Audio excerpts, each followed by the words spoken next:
You are live. I am live. Yes, people, it's me. Ask Auntie Dee.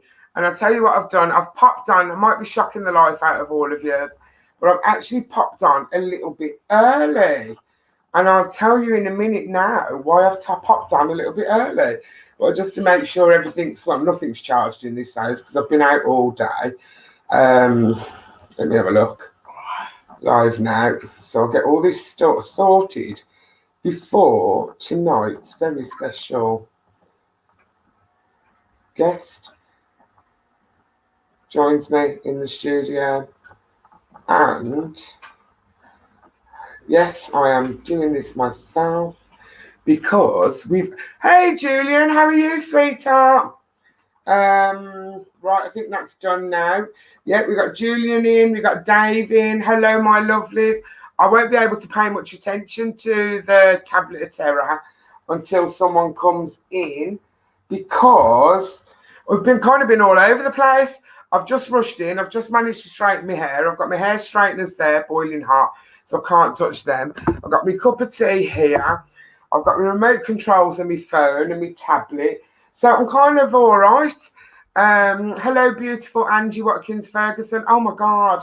Do you know, I've just clicked in my head. I haven't done my winner spinner yet, but I will do it. Yes, I am. I've popped on early, Heidi. And I've popped on early only because my amazing, amazing special guest today he's agreed to do the live for Balls to Cancer, which is just fantastic. But he's actually agreed to do the live. He's in the middle of a show. But he's not in Act 1. So tonight we are turning Ask Auntie Dee into Act 1. Stephen K Amos, you legend. Hello. Hey, Miss D. How are you? I am all the better for seeing you. Normally, I throw a little bit of a hissy fit because sometimes when I come on and I can see the guest already here, but I'm so happy. Honestly, I just can't believe it. Thank you so much for agreeing to pop on tonight for a little chat. Oh, you're more than welcome. Who would give up the opportunity of speaking to Miss D? I mean, come on. Oh, no, don't, Steve, because I am actually really badly girl fanning. And I'm telling you, it's like whenever, obviously, we've got Mark in, who is Mr. Balls to Cancer himself.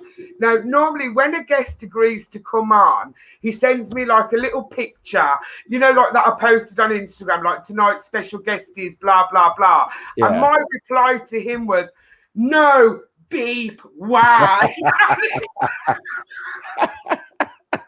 Yes, well, it's here. It's true. I'm alive. I'm sitting here. And yeah, let's do this, Miss D, because I'm very excited to speak to you as well. Oh, my God. No, obviously, you are just a legend. Now, Is it hard being funny, Stephen? Do you know what? I should say yes. But for me, it comes quite naturally. I think I'm a funny bloke. I think I've got funny bones. What the harder thing to do is writing a show, putting it together, and then letting other people judge if it's funny or not. So I've been doing this a long time now. So I think I've earned my stripes. So all good. Oh, most definitely. And this is the thing. It's kind of like when you were growing up and stuff. So I've only just straightened my hair. I've got my hair straighteners here beside me, absolutely on fire. Do you know what I mean? I've got to be careful I don't pick them up and knock the cup of tea. Well, I'm glad you got your hair done. Mine's not even done, hence the do-rag. Because I'm like, if I take this off, it's going to be a mess. So I'll tell you, honest to God, it's exactly the same as like my daughter and my son, because obviously we took him the other day and he's known for like his high top. And obviously they've got afro hair and he's like, he's finally cut the high top off. And then he's walking around, I need a do-rag now. I'm like, no, you don't. Yeah, I do. I need my do-rag. Got to keep it in place. But is it like one of them? Obviously, you take it off and boom, the hair just springs. Oh, my goodness. You know what? And also, it's a thing because if I don't wear it, people feel the need to just put their hands and go, can I feel your hair? And you're like, mate, what are you doing? You can't put your hand on a man's head. This is my crowning glory. That's why I've got to keep it nice and sweet. And someone said to me, you know, like, remember Ina Sharples from Coronation Street back in the day? Somebody actually said to me, you look like Ina Sharples. You're keeping her look going. I'm like, excuse me, it's a do-rag. You say And no. also, I've got to say to you, like, this also creates a lot of confusion when I go through security at airports. They got no idea what this is. They're always like, "Excuse me, sir, can you take off your hat?" I'm like, "This is not a hat." I know exactly where you're coming from. Obviously, the other half is a Rasta, so he's got obviously, you know, all these dreads. Oh my God! And I think he does it on purpose. He turbans up on purpose just to go through airport security, and it's like, well, can you take your and it's like, no, And it's I always can't. fun to have a laugh with them, because your other half's probably going to hate me now, because the last one went through airport security. They were like, "Can you take off your hat?" And I went, "Excuse me, this is religious." And I didn't expect his next question. He went, "What religion?" And I was like, "Rastafari." And he let me through. It's just a do-rag. It's just making sure my hair looks sweet. But I swear to God, and that again, it just goes to obviously, you know, the pure of ignorance of people. Do you know what I'm saying? And it's like, Yeah. it's just really mad because I can't understand. I've personally never ever wanted to just walk up to someone and say, "Excuse me, can I touch your hair?" You know, This is something that's happened since childhood. Before you can even answer, or before they finish the sentence, their hand, and then the days where, like your son, I used to have a big high top, big fro, the hand would be in the hair already before they finished the question. And then I'd spent all this time perfecting it, and there's the hand-shaped print in my head. I'm like, mate, you've ruined it. You ruined it. It may look like I just come out of bed, but this took some time. I'm telling you, some time and some cream. You know, it's like I know. I pay for the bloody cream. This kid ain't got a job yet, Stephen. You know what I'm saying? Get out there, you're 14, man up. I remember once, at school, somebody said to me, and we're talking like late 70s, someone went, "Oh, how do you people wash your hair?" And I was like, "Oh, we just stand in the rain and hope for the best." You know what I mean? You know? How do you think we wash our hair? But this goes back to like a really funny story, obviously, because I'm presuming then, like you said about the late 70s, we're kind of around about the same age, 25, 26, yeah? Love it, love it. It's like, my family is from a tiny, tiny village in the middle of Ireland. Now, they haven't even got a petrol station there, but they've got 6 churches, 20 pubs and a shop, you know, that kind of thing. So, back when I was so no one can leave. No one can leave. Yeah, look at the bookies. Well, obviously, you know, my first baby father, at least I got loads, but my first baby father, obviously, we went on holiday. We went to visit family. So we're in this, like, you know, in my nan's house. And my nan, God bless her, she was like, "Oh," she said, what type of food does he eat?" I'm like, "You know, you're all right, Nan, the occasional human." I said, "So as long as you lock your door at night, you'll be fine." But then sometimes she used to like sneak around the bedroom door just to have a look, like, "Oh, he's got long legs." And I'm like, "Nan, leave the man alone." I remember I did a show once years ago in a place down south of England called Sturminster Newton, and I was literally like the only exotic creature they'd seen. And this woman stopped me. She went, "Oh, we don't get many tall people around here." It's like, yeah, you just caught yourself, didn't you? There, just caught yourself. See, and that's the line. It's so mad, and it's kind of like, because like we just see this queue of people, and the poor guy he'd just walk to a shop, you know. I'm saying, and he'd have like a whole queue of people walking behind him. I'm like, oh my God, do you know what I mean? That's little village life for you, you know what I mean? But honestly, one of my really good friends is a comedian called Andrew Maxwell, and he's from Ireland. And he was telling me about a black family that moved into their estate. Yes. And he said that literally all the kids would queue up outside the house just to have a look. And touch their hair, and to ask them what food they eat and how you wash. You know, I don't know if you've seen this. It's a bar of soap. Have you heard of a bar of soap? We use it too. You know? Oh, bless you. So, like, growing up for you, Stephen, it's kind of like, you know, when did you kind of like realise that, was it just, did comedy just come so natural? Do you know what, Miss D? I reckon it's because I come from a big family. Yeah. One of those kids, and I'm smack bang in the middle with my twin sister. So older brother, older sister, and then the younger ones. And basically, with all these people, you had to do something to get noticed. And my thing was just to make jokes and laugh, because there's nothing worse than sitting around the dinner table with all your siblings. My mum leans to my older brother, points to me, and says, "Who is that? I don't know this one's name. I can't remember." Or even anyone who's come to a big family, you will also know that your parents sometimes call you by the wrong name. Yes. The wrong name. I do that, and I've only got two, and I wouldn't mind one's a girl and one's a boy. You've got no excuse, Miss D. No excuse. I've got no excuse for anything, Stephen, but what can I say? I tend to a couple of hissy fits and I get away with it. Like Andy's just said, yeah, I'm definitely not on this planet, Andy, but I don't even know if he's talking about me. He's probably talking about someone else, to be fair. And he's like, Andy's on here, and I'd like to say hello to everybody. Thank you for tuning in. Obviously, I haven't had a chance to say hello to you all individually because I'm too busy with Steve and my new friend. But Andy here is saying, it's like, yeah, it reminds him of when he was a lad and he wore leggings because he was the only guy in the village. I love my Queenie Andy. And Andy probably still does strut round in his leggings. He really brilliant. I mean, but it just begs the question, what colour were these leggings to make you stand out? See, knowing Andy, I'd probably hazard a guess that you remember when cerise was really in? I don't know. Come on, tell me. Have you ever had a cerise do-rag? Come on now, Stephen. I have to say, no. I have never had a cerise do-rag.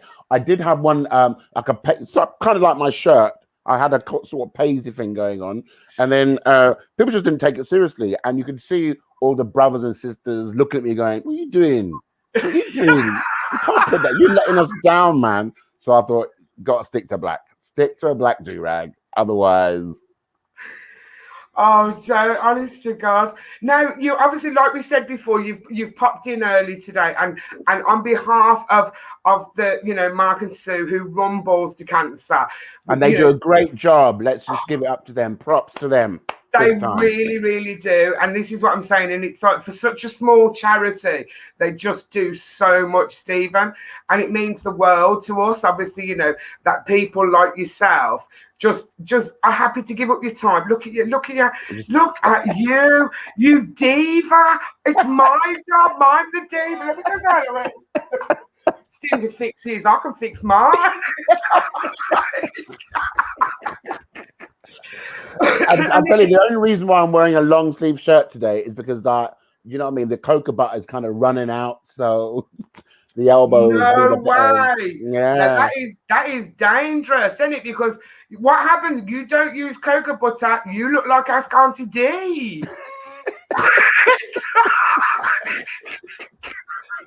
A little scratch and it's got a white trademark. What's going on there? Clean your skin. Other brands are available. That Palmer's is life-saving stuff, I'm not even joking. My last tub of Palmer's cocoa butter lasted longer than my ex. See, you just can't. The tub is better, isn't it? You've got to go you've got to have the tub, plain and simple. And I love the smell. I love the smell. And you can always tell the difference. You can so tell the difference between cheap and Palmer's, can't you? Well, let's just admit it. You know what I'm saying? So tell us about this play. What are you doing? Well, do you know what, Miss D? I'm doing a lot of stuff at the moment because, as we can all imagine, lockdown for the arts industry has just been nothing but devastating. And not just for us guys who are front on stage, but also for the other guys who work backstage, front of house, all the other industries around it. So it's been taking a bit of a battering. So I was in Australia at the top of 2020, and when this whole broke out, this whole pandemic, and back then we thought it was a bit of a laugh. I used to go on stage for my last two shows wearing a mask. We got big laughs, but who knew that it was a serious thing? And then I just watched all the gigs start tumbling down. You couldn't have gatherings of more than 500. So shows went. And I thought to myself, Misty, I said, I'm going to stay in Australia for a holiday. Then the airline called, and the airline were like, you know what? We're going to stop flights. So you ain't having no holiday. You need to go home. Yeah, go home or you are stranded. And then when you're stranded with no visa, no work visa, you get deported. And then when you're deported, you can't come back. So it's like, I want to imagine getting deported back to England. How embarrassing. I know, right? Not even like, somewhere hot now. They're deporting me back to England, a country that everyone can't wait to get out of. It was shocking. And then, so I've had I've had my tour been postponed like 2 or 3 times. So that's happened. So, and then I'd like everybody during lockdown for what I'm going to do. So I made a podcast series with a few friends of mine. It's coming out very soon. It's called Me, I Blame the Children. No, it's not. It's called Me, I Blame the Parents. See, it's been so long. I keep forgetting stuff. So you had me at the first bit. I don't even want to listen to it. Just in case I'm like, shit, it really is me. I am the problem. Kids, you were right. There's Mama D. And so I got a call about this play, and the play is a revival of an award-winning piece that was first staged in London at the Royal Court in 1995, I think it was, and it's called My Night with Reg, and it basically chronicles 6 friends who are, and it's all at the height of the AIDS epidemic in London, the AIDS epidemic in the UK, and these 6 friends. It's a comedy drama. It's a comedy tragedy that we find out stuff that's going on. One of the characters is in love with his university mate, but can't ever tell him. Then we find out that everyone in the cast, all the characters apart from one, has actually had an encounter with this Reg, who we never see. So it's very moving, and I'm very fortunate to be in amongst a great cast. I mean, these people, that's one of the benefits of the whole lockdown and whatever, is that the company, the theatre, have managed to be able to get hold of really good people, you know, because people are just available and ready. We've got, the wonderful Paul Keating is playing Guy. He's playing Guy. And Gerard McCarthy from Brookside. What was I saying Brookside for? From Hollyoaks. He's playing Daniel. Al Turkington is playing my other half, Bernie. And I'm playing a character called Benny. And Benny is nothing like me. Benny's a bit of a geezer, full of testosterone, a bloke. Whereas I am the last born of the Queen of England. And deservedly so. And I think it's good as well that you sort of, it's getting out there in the sort of like in the theatre side. Because obviously, did you see the drama series, the It's a Sin? I did, yes. Oh my God. And it's just, it was just absolutely amazing. And obviously I watched that with the kids because obviously they're that bit older now. And it's like, and I said, that's how it actually really was. It really was. So all props to Russell T Davies in fact, the character Jill, who was based on a real woman, the real woman who was actually in it as well, she came to have a chat with us about our play. So that was so moving as well, because she was at the epicenter of it. She had many friends, and she was a lifeline for a lot of people. So it was really good to kind of pick her brains as well to find out what people were actually feeling at that time. Oh, I mean, because it's just so moving, isn't it? And it's kind of like, and it goes down to the same as, I suppose with a lot of things, obviously, nowadays, recently, we've just had it with regards to the Euros and the targeting of obviously the black footballers and social media, etc. Yeah. But then it's kind of like, obviously sort of back in them 80s, it was the targeting against, against the gay community. Yeah. And it's like when something's kind of so new, if that makes sense, when something's so new, the hate that come out of people. Oh my goodness. And you kind of just watch it and you're like, I can't actually believe that there's sort of there was people in the world like that. And you're talking just 20, 30 years ago. But then just a couple of weeks ago, we're still seeing it again. We're sitting here going, is this really happening in this day and bloody age? You just can't get your head around it because, you know, we kind of think, what, you don't have to go through struggles yourself to feel empathy for somebody else. Now, come on, what happened to just basic humanity and basic decency? And I get that people are scared and people are ignorant and people are fearful, but you don't have to add on to that hate. You know, when those poor but amazing football squad led by Gareth Southgate got abuse, doesn't matter if it's 1, 2, or where it came from, it's totally unacceptable. And thankfully, we did see a really strong outpouring of support for these young men. Let's not forget they're young men representing their country. And, you know, and if they had won, I mean, come on, they'd be all heroes. But certainly they don't win. No. Oh, come on, get off the high horse.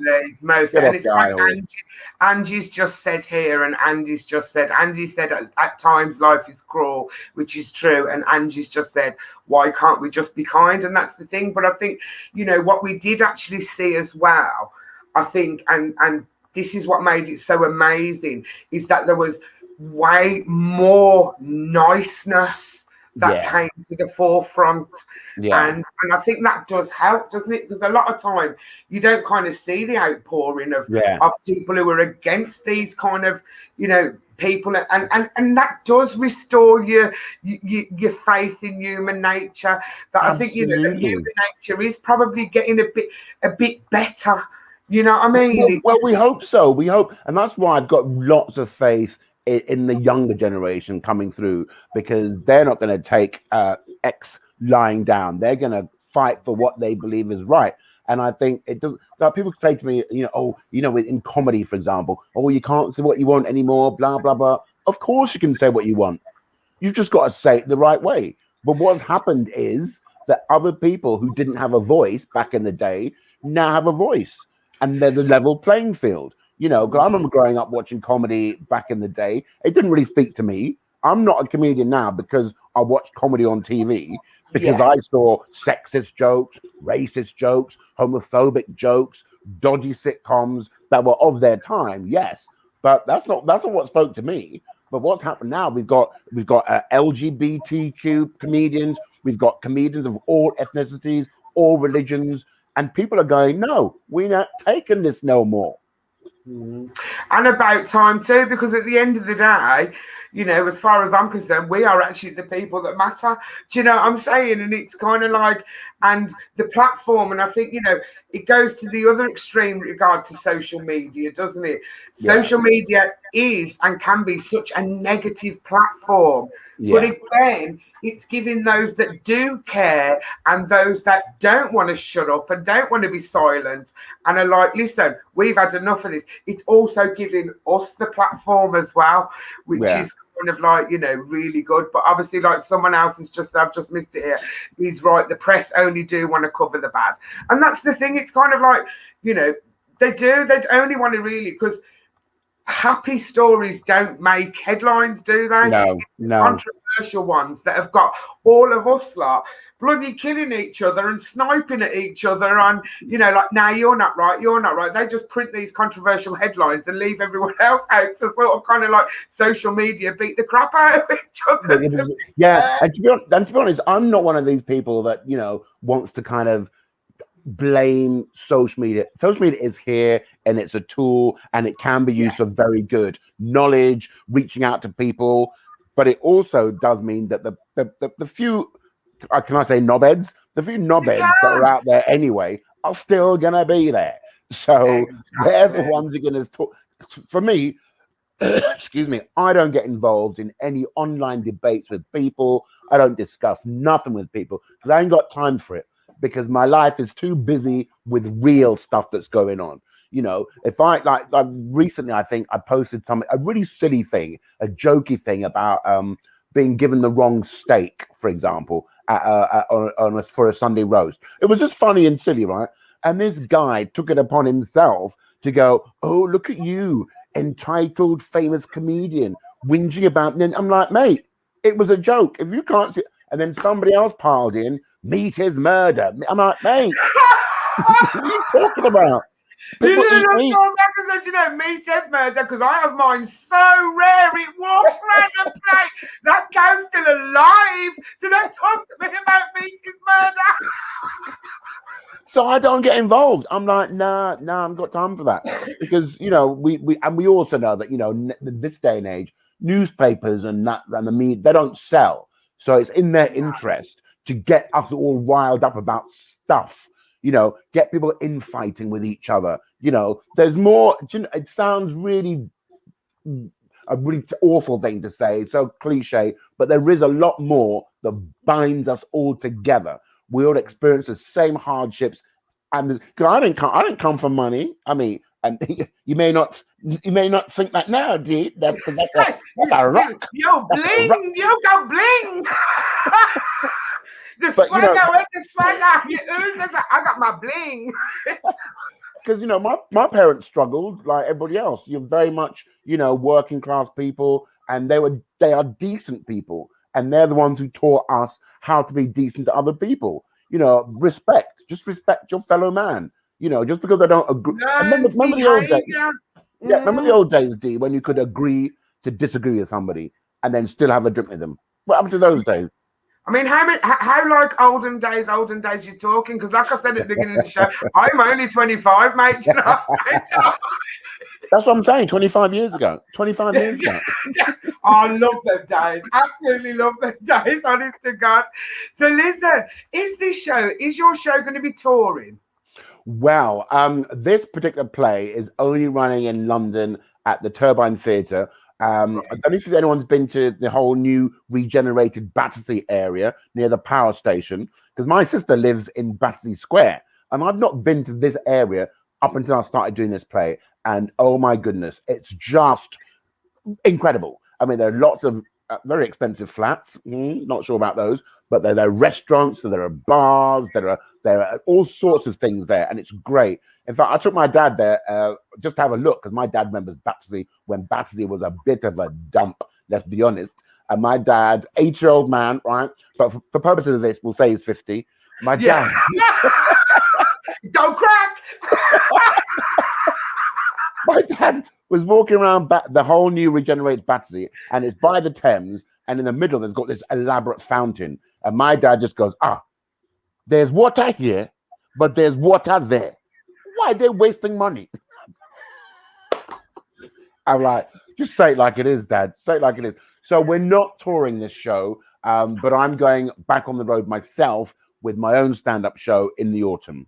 Yeah. Oh, fantastic. Well, obviously, keep us posted, because I just can't wait. Obviously, if you come to the Midlands, I know I'm on it. You know what I'm saying? And I know like my balls to cancer family. Do you know what I mean?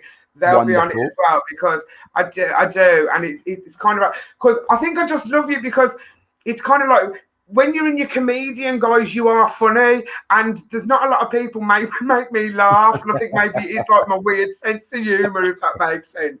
But then obviously when you're acting, it's completely different. But then when I watched you in the documentary, you know, The Pilgrimage. Oh my goodness, yes.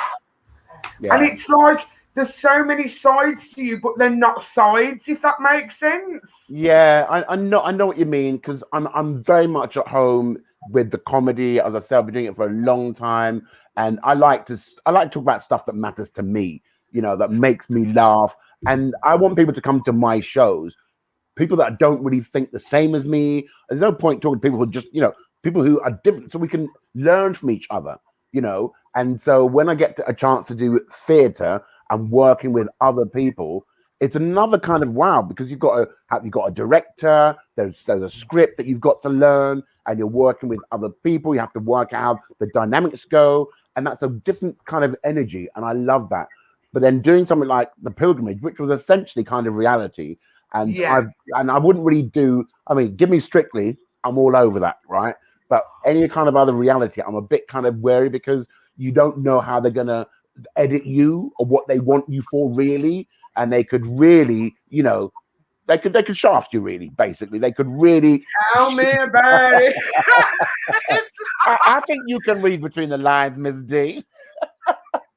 They can really, you know, their own agenda. But with my comedy, I'm my self-censor. I can say exactly what I want. Nobody can tell me to stop, and it's great. But that pilgrimage, it came at the right time. And for those of you who don't know or maybe didn't see it, it was basically a group of us reenacting a genuine Roman Catholic pilgrimage from the bottom of the Swiss Alps into the Vatican, with us walking the last 100 kilometers. Now, I've got to say to you, Miss D, I don't walk. I don't walk for nothing. I've got a car outside. Neither do I, Mo. Neither do I. That's why I bought a car. What are you talking about walking? But what it did for me, because thankfully I was with great people. Leslie, oh my goodness, Leslie Joseph, Les Dennis, Maureen Baig, Greg Rutherford, who's now my man crush, and we all just got on so well. And that's a good example. For example, every one of us came to religion. I mean, I'm not that I'm religious. Has our own view of religion, or someone was of a particular faith. But what we didn't do was argue. We discussed things like rational human beings. Okay, you're a Muslim. I respect that. Tell me about this, and I can tell about that. Okay, you're Jewish. Okay, I don't know what that entails. And you learn from each other, and you learn to respect. Whatever happened to having adult conversations? See, and we've got Andy here who's also saying that Greg Rutherford's hot. Now, I'm like, do you reckon it's possibly, is there something about Greg Rutherford? Because I can't see it, to be fair. What are you talking about, Miss D? This man is like a specimen of the Hulk, He-Man. This man is so fit. I mean, basically, people who don't know him, Greg Rutherford is is Olympic champion, gold medalist, long jump. Now, I think I can jump, but when I see this man jump, I can't jump. You don't even walk when you're on a bike. When I say I can jump, you want a triple bloody jump? No. When I say jump, I'm talking about someone goes boo. That kind of jump. There's no triple running for anything in this house, right? No. And he's so fit, and he's just like. But also, he's so super gentle, a genuine person. He's now one of my really, really good friends. And he's come to see me on tour a couple of times, and we hang out. He's currently doing the commentary for Eurosport for the Olympics. He is, yes, he is. Now, don't get me started on the Olympics, D. I mean, I'm getting a bit obsessed, right? I'm like, stop it. All I keep hearing them going, be inspired, get inspired. Tell you what, D, right? I can only get inspired if there's a chance that I can do better. I can't get inspired otherwise, right? Not happening with the Olympics then, yeah? No. If I see a fit young man cycling up a mountain at 300 miles an hour, and I think to myself, I wish I could be him. No. I'm thinking I wish I could be the man on the motorbike that is filming him. See, and we had this conversation yesterday, well, it probably wasn't yesterday, it might have been the day before, about, I was trying to explain to my son, who was absolutely mortified. Well, mind you, he's mortified whenever I speak. We were on about, obviously, the introduction of the lunchbox to the Olympics. And he's kind of like, a lunchbox? He's like, what do you mean? And obviously then, you had to get on Google, good old Linford, and he's like, Mum, you're nasty. I said, no, son, I'm not nasty, I'm just hot-blooded. Nice in the old dog yet, So I also do appreciate a good sports person. That's actually a good point, though, as well, when you saw about the media dictating stuff, right? Because I remember when Linford was the man, the man to beat. But then every newspaper would focus on about the lunchbox. Lunchbox this, lunchbox that. So when I came into my own manhood, I bought myself a lunchbox. Otherwise known as a codpiece. And... And this is quite like, because obviously we post clues and stuff, and it's now we've got Heidi here who said, can you just confirm when you were talking about Greg, did you say long jump or long junk? Let's just say some stereotypes I can live with. Mm. See, and that's the one clue that I did actually post about you. I did post and obviously said apparently he's happy with his stereotype. But you know, we are planning a balls to cancer calendar, Stephen, and well, do you know what? Well, let me tell you this, Dee. It's so long that I could be January, February, March, April, May. Be like one of them flip charts. Yeah, I feel we've got a new Olympic pole vaulter in our very own Auntie Dee studio. Comes with built-in pole. Oh my goodness. Stephen, honest to God.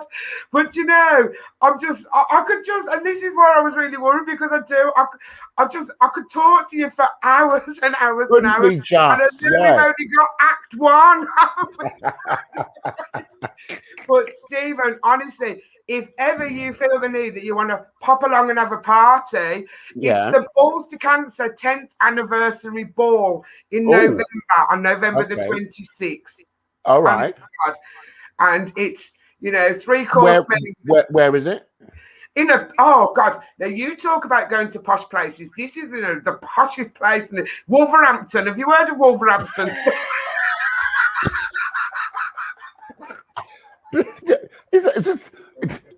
Are we at war? Wolverhampton? Wolverhampton, Stephen. It's in Wolverhampton. I can't wait. 3-course meal. What's that consist of? A can of beans? One of them little pate things.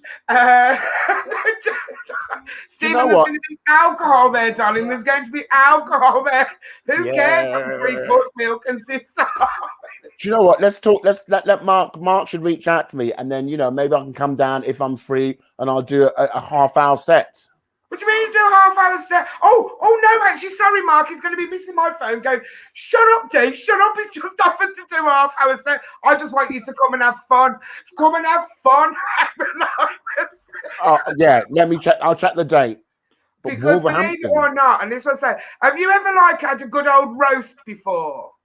Like food-wise, or no comedy. See, this is where I went wrong. When I got obviously after the documentary Benefit Street, I was involved. I was asked, "Would do you fancy coming to a roast?" And I'm like, "Oh yeah, I love a good old, look." I got there and didn't realise it was a comedy roast. You know what I'm saying? So I was roasted. I was absolutely roasted by 3 fine specimens. Oh my goodness! For me personally, I think.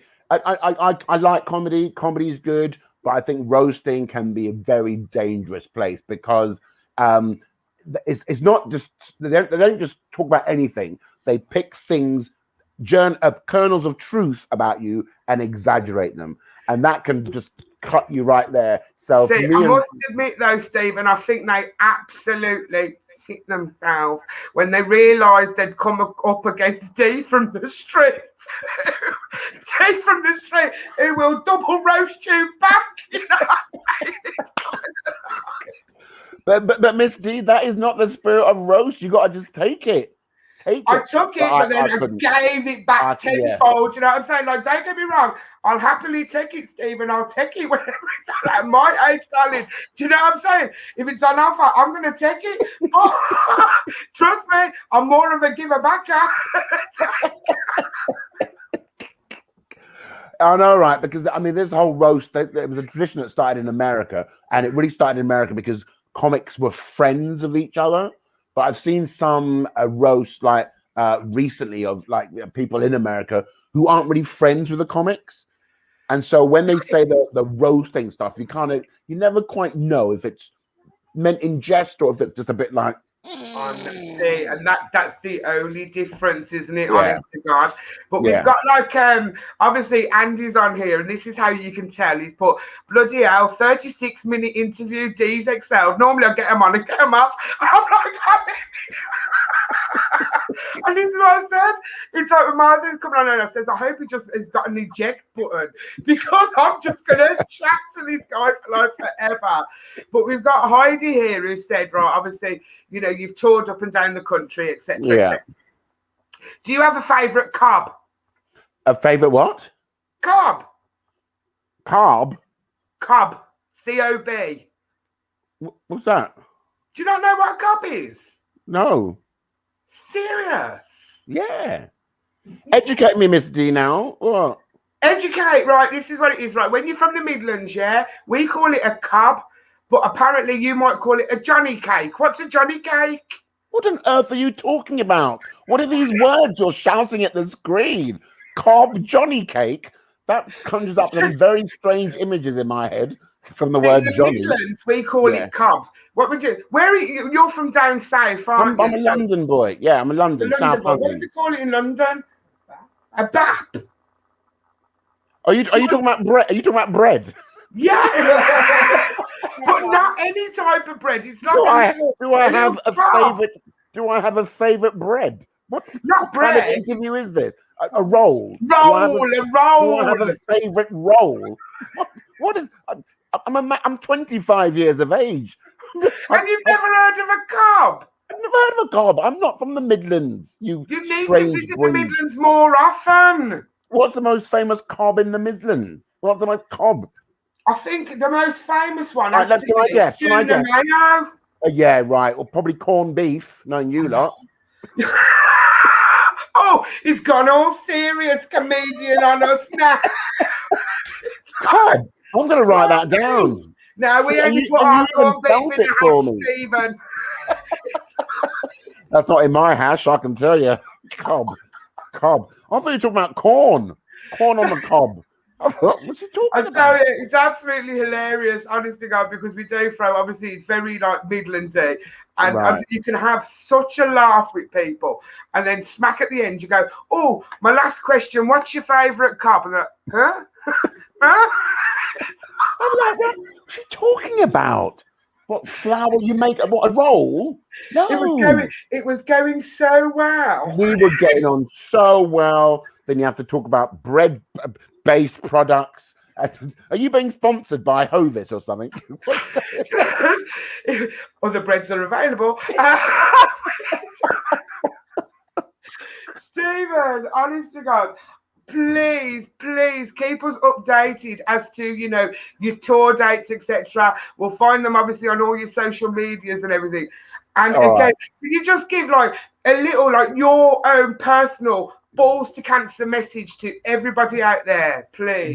Well, first and foremost, as we've said earlier, I've got full respect for this small but very important charity.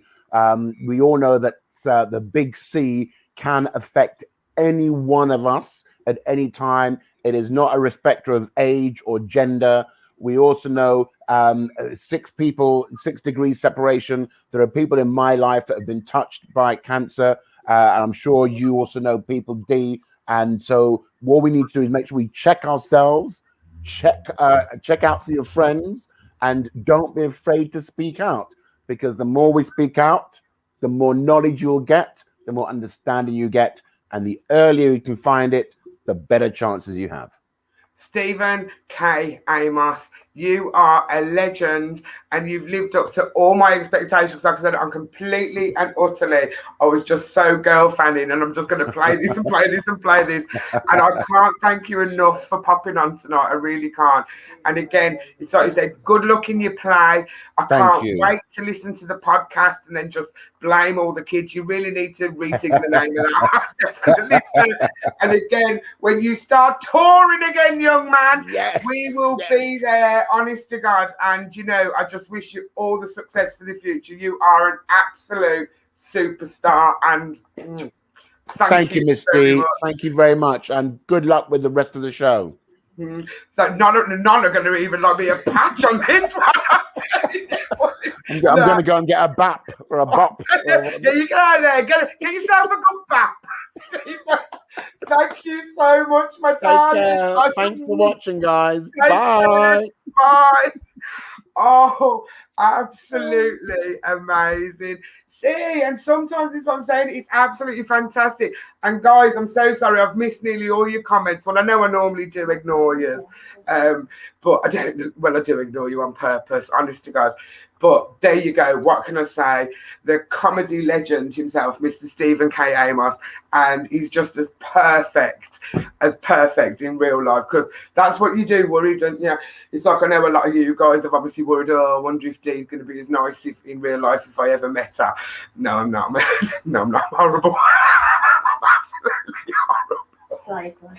Oh, yeah, so like I said, and relax. Oh my God, I'm in love. It was absolutely amazing. And you know something, and I'm just going to say it now, Mr. Balls to Cancer himself, you really did pull that one straight out the bag, because it's like I said, I've just loved him from the first day I ever heard about him, to be fair, and seen him. And he, like, I can't wait to go and see him. And I love all you guys as well. So like I said, Andy, I don't really care. Do you know how many joking I do? But this is what I'm saying. I just love someone who's just so true to himself. Do you know what I mean? And that's the thing. And I do think we need to get him a cerise do-rag. I think that's what we're doing. I'm going to nip up to Beauty Queens over the next couple of days, pop in, buy a couple of do-rags and get them sent to him, bless him. Leslie, hi, beautiful. I hope you're okay, because I know you've been really, really poorly. Guys, how are you all? We've got the last few minutes now to talk. I came on a little bit early, obviously, to straighten my hair, etc., because we've had like one of them days where I sort of said to poor Diane, can I borrow you for an hour? And she turned up here at 10 o'clock this morning, and we come running through the door at 5 to 10 to 5 to 7. I'm like, straighteners, banner's already up. So yeah, my banner's up. Hello, beautiful Jean, how are you, my darling? Seeing Andy will sort out his leggings, because they apparently were a shade of cerise. Bloody know him too well, I'm telling you now. Absolutely. Did you have like a matching kind of like one of them, them Leroy from Fame tops? Oh my God, I love that Fame. Used to have Gerard's got one of them, but he's my son. But one like that top, like them. Yeah. That top. The top. You did, as you can tell. Hashtag girl child's here. A tank top. Yeah, it's similar to like a tank top, but they've got like really low, like where you can like peek around the side. Oh, you know what I mean? Got a few of them. Yeah, but I wouldn't peek around the side on that, because that's like wrong. But but I can really see because like, Greg Rutherford is very handsome. But obviously I didn't want to get into a fight between Stephen and Andy, because I do think that they'd probably win, to be fair. The way I'm feeling at the moment, I'd just be, honest to God. A side boob. Is that what it's actually called? A side boob top? Yeah. Side boob top? I've got one. I've got one upstairs, and I never wear it. Because just had to what? Mind your business. What's she Googled? Mind, shush you. She's out there Googling. Obviously, she's cooking dinner. Hashtag girl child's cooking dinner. But I'm kind of full up, because we had a funeral today as well. We had a funeral on Tuesday. Had a funeral today. I've had a pint of shandy. That's why she's a bit leery. I'm not really alcohol like. No. Do you know what I mean? But it didn't taste that shandy. It tasted more lager. Shandy. Oh, go to bed. You know what I mean? Well, what can I say? Hashtag girl child spoken. She just said go to bed. So guess what? I'm going to go to bed. So there you go. But like I said, I haven't even done the winner spinner. Girl child has. Have you done the winner spinner? Oh my God, how amazing is my girl child? She's done a winner spinner. While cooking dinner. Oh, while cooking dinner, you did that? Oh God, she's so my daughter. Honest to God, I love her so much. So listen, here's tonight's winner spinner, and you could be the proud owner of a pen set. I didn't even have to ask what tonight. I didn't even. Don't start me off. Don't start me off laughing. So you ready? You could be the proud owner of a Balls to Cancer pen set. All you have to do, is, you ready? Well, you don't have to do anything actually, I do, so here we go. Right, balls to cancer pen set. Yours hasn't got sound effects. Oh, will you just give it a rest? Give me a rest, give me a rest. Yeah. Heidi Anderson! Heidi, you are the winner of a balls to cancer pen set. And it's actually ironic, to be fair, because when I posted the first clue, the first comment was, Heidi, she was like, ha ha ha, I remember Stephen K Amos picked them as their subject on Mastermind. I'm like, bloody hell, you got it first time? She didn't like it. I'm 5-star, because obviously she's obsessed with 5-star, and I should have mentioned that. But yeah, Heidi Anderson, congratulations. You will soon be the proud owner of a balls to cancer pen set. So there you go, people. So just quickly, don't forget, Balls to Cancer's 10th anniversary Christmas ball tickets. You can get them online. Visit ballstocancer.com. No, not / donate. That's to donate. Anyway, ballstocancer.com, and you can purchase your Christmas ball tickets. Now, don't forget, we've moved to Wolverhampton Grand Station due to obviously issues with the Ramada Parkour Hotel. But there's a hotel next door, Premier Inn, so you can book rooms there. But it's still going to be absolutely amazing night. And you never know, if my people speak to Stephen's people, we might be able to get him to do a half-hour set. Absolutely priceless. Oh my God, I'm really bad, aren't I? I'd get really starstruck. I'm really, really starstruck. But I love him. My people better already be onto his people. Have I shocked you, really? It's not Razor. When Razor's I'm awful. No, I'm really awful. bad. Because I remember the time when I met John Aldridge, Roy Evans, and a couple of other Liverpool players. I couldn't even speak to my friend Gerard in front of us, and the someone's photo taken with you. Where's my slippers? My other slippers? Get my new slippers off your feet. Do you know something? I'm obsessed. I didn't know which ones to wear, so I put What do you mean? You didn't know what to wear? Your own blooming slippers? I've got this obsession with slippers. I love a good pair of slippers. Twice I've come into this house today. My girl child's been wearing my new slippers. Well, at least Now she's got my other pair. I wear slippers. You've wore your Pride one once. Hi, Jane Carroll. My mum's for how are you, my beautiful darling? So I'm going to have to go through these. So once again, I'm going to have to apologise to everybody for blatantly ignoring you. What can I say? I'm used to it. But just because you're a different kettle of fish, I'm not ignoring. These are important people. When do you bloody Wooly? What time do you call this? Now you'll be able to catch up on Balls to Cancer Facebook and Balls to Cancer YouTube live. But yeah, this is definitely up there with one of my best, because I just love him. I do. I love him. He's so funny. He's brilliant. He's amazing. But you guys are too. So guess what? It's 10 minutes early. I came on 3 minutes late. That makes it an hour, doesn't it? Been a long day. It has. It's been a very, very long day. A very, very long day. So I'm going to go, I think, and have another cup of tea. Just breaking them in for me. Breaking them in for me, Mr. Richard. I'm telling you now. So, yeah. So I think what I'm going to do is I'm going to go and have another cup of tea, soak up a little bit of the shandy. That's why I stick to diet. Imagine me speaking, I'm bloody speaking. Oh, Andrew, I absolutely love you. Kimbo, I love you too, beautiful. I love all of you, and I'd just sit here, I'm telling you. Queenie, you know the love I've got for you, honest to God, my darling. And I'm just going to sit here now, and I've said I'm going to go off early, and I'm not going to, I haven't finished that yet, and I'm not going to go, don't waste tea, never ever waste tea. And I'll just sit here and spend the next 10 minutes just saying goodbye to everybody. Do you know what I'm saying? And then it'll be like time anyway. Oh, Kimberly, I don't know about that one. I can't really say that on a Balls to Cancer live, but I might.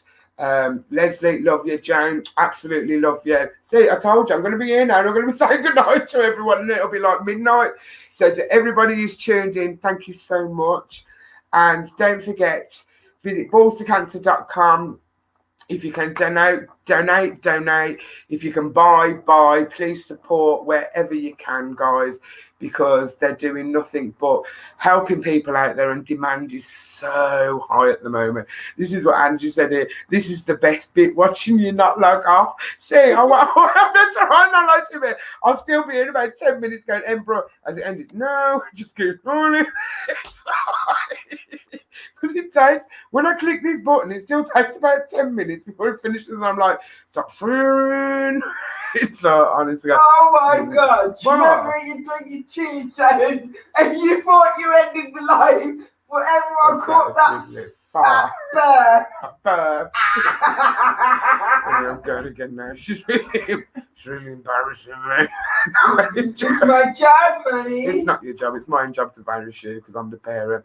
Listen, in case you didn't hear me before, I absolutely love the bones off every single one of you. So until next week, take care. Over.